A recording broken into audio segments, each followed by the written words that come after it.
Hello food lovers, welcome to cooking world. ఈరోజు వీడియోలో నేను చూపించే విధంగా ఒకసారి అరటికాయ కూర తయారు చేసుకుని తిన్నారంటే ఇంకా ఈ కూర మీకు ఫేవరెట్ అయిపోతుంది. అంత బాగుంటుంది. అచ్చం పన్నీర్ కూర తిన్నట్టయితే ఉంటుందన్నమాట. ఇంకా లేట్ చేయకుండా ప్రాసెస్లోకి వెళ్ళిపోదాం. ముందుగా స్టవ్ మీద ఒక కడాయి పెట్టి అందులో ఆయిల్ వేసి ఆయిల్ బాగా వేడెక్కాక సన్నగా చీర పెట్టుకున్న 4 పచ్చిమిర్చి అలాగే చిన్నగా కట్ చేసి పెట్టుకున్న ఉల్లిపాయ ముక్కలు వేసుకోవాలి.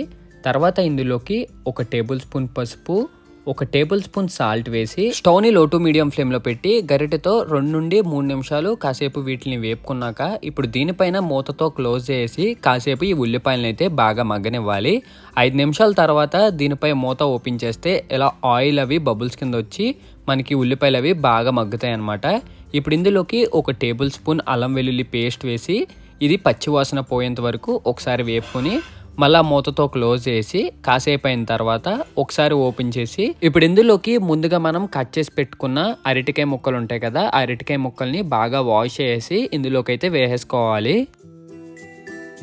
తర్వాత గరిటెతో అరటికాయ ముక్కలన్నీ బాగా కలుపుకొని ఇందులోకి 1 టేబుల్ స్పూన్ కారం వేసి ఇప్పుడు ఈ కారం అంతా ముక్కలన్నిటికి బాగా పట్టేలాగా స్టవ్ని లో టు మీడియం ఫ్లేమ్లో పెట్టి మొత్తం గరిటెతో అయితే ఒకసారి కలుపుకోవాలి. ఇలా బాగా కలిపాక ఇప్పుడు ఇందులో 1/2 గ్లాస్ వాటర్ వేసి తర్వాత ఇందులోకి సాల్ట్ చూసుకుని 1 టేబుల్ స్పూన్ సాల్ట్ వేసుకోండి.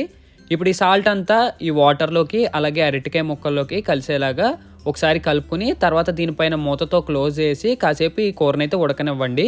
ఇప్పుడు మసాలా తయారు చేసుకోవడానికి ఒక మిక్సీ గిన్నెలోకి 1 టేబుల్ స్పూన్ గసగసాలు, 1 టేబుల్ స్పూన్ ధనియాలు అలాగే కొన్ని యాలకులు, దాల్చిన చెక్క, కొద్దిగా లవంగాలు, 1 టేబుల్ స్పూన్ జీలకర్ర వేసి మిక్సీ పట్టించేసి మసాలా ఆడుకుని పక్కన పెట్టుకోండి. ఇప్పుడు 5 నిమిషాల తర్వాత ఒకసారి కూర దాకపై మూత ఓపెన్ చేసి చూస్తే మనకి ఆయిల్ పైకి తేరుతుంది. ఇప్పుడు గరిటెతో బాగా కలుపుకొని ఇప్పుడు ఇందులోకి సాల్ట్ చూసుకుని 1 టేబుల్ స్పూన్ సాల్ట్ వేసుకోండి. తర్వాత ముందుగా మనం మిక్సీలో ఆడుకు పెట్టుకున్న మసాలా పేస్ట్ ఉంటుంది కదా, ఆ మసాలా పేస్ట్ అయితే వేసుకోవాలి. కూర మనకి ఒక 60 to 70% ఉడికిన తర్వాత వేసుకోవాలన్నమాట. ఇప్పుడు గరిటెతో మసాలా పేస్ట్ అంతా ఈ కూరలో బాగా కలిసేలాగా కలుపుకొని తర్వాత స్టవ్ని లో టు మీడియం ఫ్లేమ్లో పెట్టేసి మూతతో క్లోజ్ చేసి ఒక 10 నిమిషాల తర్వాత ఓపెన్ చేసి ఇప్పుడు ఒకసారి మళ్ళీ మనం ఆయిల్ పైకి తేరిన తర్వాత కింద నుండి పైకి కూరని కలుపుకొని దీనిపైన కొద్దిగా టేస్ట్ కోసం కొత్తిమీర అంతా మొత్తం జల్లుకోవాలన్నమాట. కొత్తిమీర జల్లేసుకుని మళ్ళీ గరిటెతోటి ఒకసారి అరటికాయ ముక్కలన్నీ బాగా కలుపుకోవాలి.